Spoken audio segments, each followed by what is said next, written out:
রাজ্যে বিধানসভা নির্বাচনের আর মাত্র হাতে গোনা কয়েকটি দিন বাকি। এই পরিস্থিতিতে প্রচারের ঝাঁজ বাড়িয়েছে সমস্ত দল, পিছিয়ে নেই কংগ্রেসও। হাওড়া জেলার অন্যতম গুরুত্বপূর্ণ বিধানসভা কেন্দ্র হল বালি। কংগ্রেস তাদের ছাত্র সংগঠনের নেত্রী প্রিয়াঙ্কা চৌধুরীকে বালি কেন্দ্র থেকে প্রার্থী হিসেবে মনোনীত করেছে। দিনের পর দিন প্রচারে ঝড় তুলছেন তিনি। জনসংযোগের পর কংগ্রেসের প্রার্থী ওই এলাকায় একটি পথসভায় যোগ দেন। সেখানে বক্তব্য রাখতে গিয়ে নারী সুরক্ষা নিয়ে বিজেপি এবং তৃণমূলকে একযোগে আক্রমণ করেন। আমরা জানি হঠাৎ করে এই পশ্চিমবঙ্গে শেষ বিধানসভা যে ভোট হলো সেখান থেকে একটা বাইনারি পলিটিক্স অর্থাৎ তৃণমূল ভার্সেস বিজেপি এইটা একটা চালানোর চেষ্টা চলছে। যখন যখন লোকসভায় বিজেপি একটি বিল আনে, যে কোনো একটি জনবিরোধী বিল যাতে মানুষের স্বার্থ ক্ষুণ্ণ হয় এমন বিল আনে, তখন তৃণমূলের একজন এমপিকেও, একজন সংসদকেও আপনি পাবেন না তারা লোকসভায় উপস্থিত থাকে। তারা অনুপস্থিত থেকে একটির পর একটি বিল তারা পাশ করতে সাহায্য করে। নয়তো বলুন তো 5 বছর অন্তর অন্তর প্রত্যেক বছর প্রত্যেকটি বিধানসভায় বালি কেন্দ্রে কেন আমাদের বিধানসভার যে মুখটাকে বদল করতে হচ্ছে, কেন করতে হচ্ছে? কারণ একটা করে তোলাবাজ আসছে, টাকা নিচ্ছে, নিজের বাড়ির যে সিন্ধু কাছে যেটা ভর্তি করছে, তারপর চলে যাচ্ছে এবং সেটা কিন্তু তারপর সবার সামনে আসে। অর্থাৎ সবটাই মিথ্যে, সবটাই ভ্রমতা, সবটাই নাটক। এরকম একজন সরকারকে আর কতদিন আমরা সহ্য করব? যে নিজের পার্টি যারা তাদের ভোট দিত তাদেরও যদি নাম কাটা যায় তাদেরকে অব্দি দেখে না।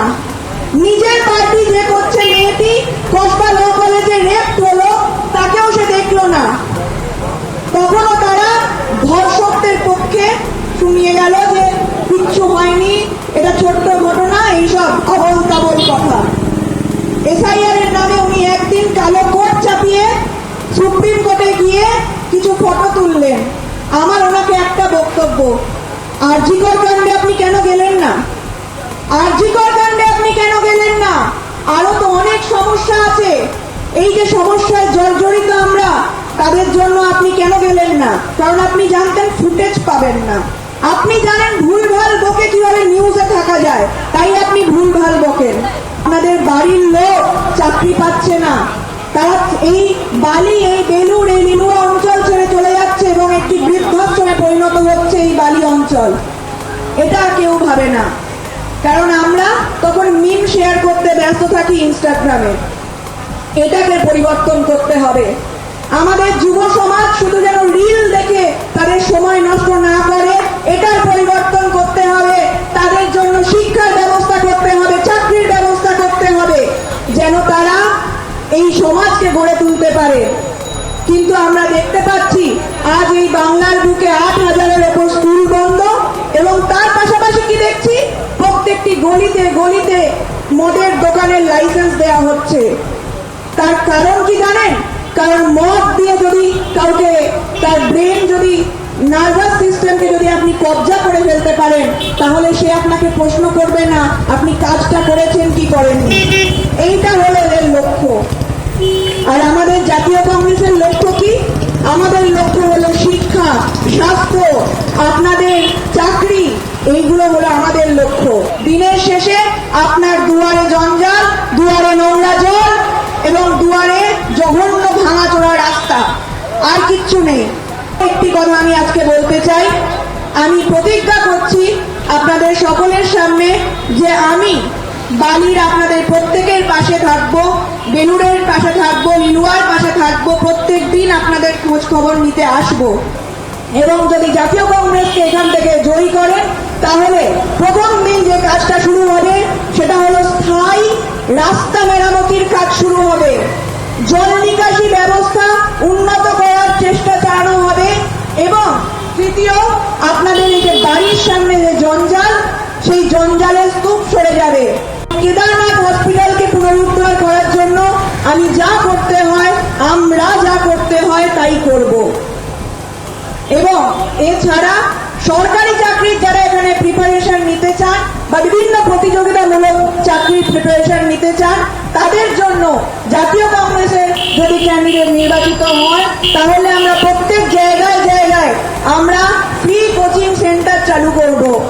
এবং এছাড়াও আরেকটা জিনিস আপনারা সকলে জানেন, আজকাল সবকিছুই হাতের মুঠোয় ওই ইন্টারনেট পরিষেবার মাধ্যমেই আমরা পেয়ে থাকি। রাত বিরেতে যদি ওষুধ দরকার হয় কি সকালবেলায় হঠাৎ করে বাজার দরকার হয়, এই বৃদ্ধাশ্রম বালি বেলুর লিলুয়ার তাদের একমাত্র ভরসা থাকে ওই মোবাইল ফোনের ইন্টারনেট পরিষেবা।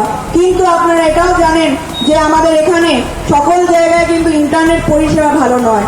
তাই জাতীয় কংগ্রেস যদি এখান থেকে জেতে, আপনারা যদি আমাকে জেতান, পুরো বালি বেলুর লিলুয়া জুড়ে ফ্রি ওয়াইফাই জোন করা হবে, এই অঙ্গীকার আমরা আপনাদের কাছে যাচ্ছি।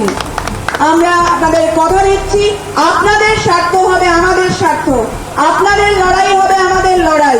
এবং তাই জন্য নিজের জন্য, নিজের পরিবারের জন্য যদি আপনারা ভোট দিতে চান তাহলে আগামী 29 তারিখ 2 নম্বর বোতাম টিপে আমাকে নয় আমাদেরকে জয়ী করুন, আপনাকে এবং আমাকে, আমাদের দুজনকে, আমাদের সকলকে, পুরো বালি বেলুর লিলুয়া বাসীকে জয়ী করার জন্য হাত চিহ্নে ভোট দিন, এইটুকুই আমি বলতে চাই।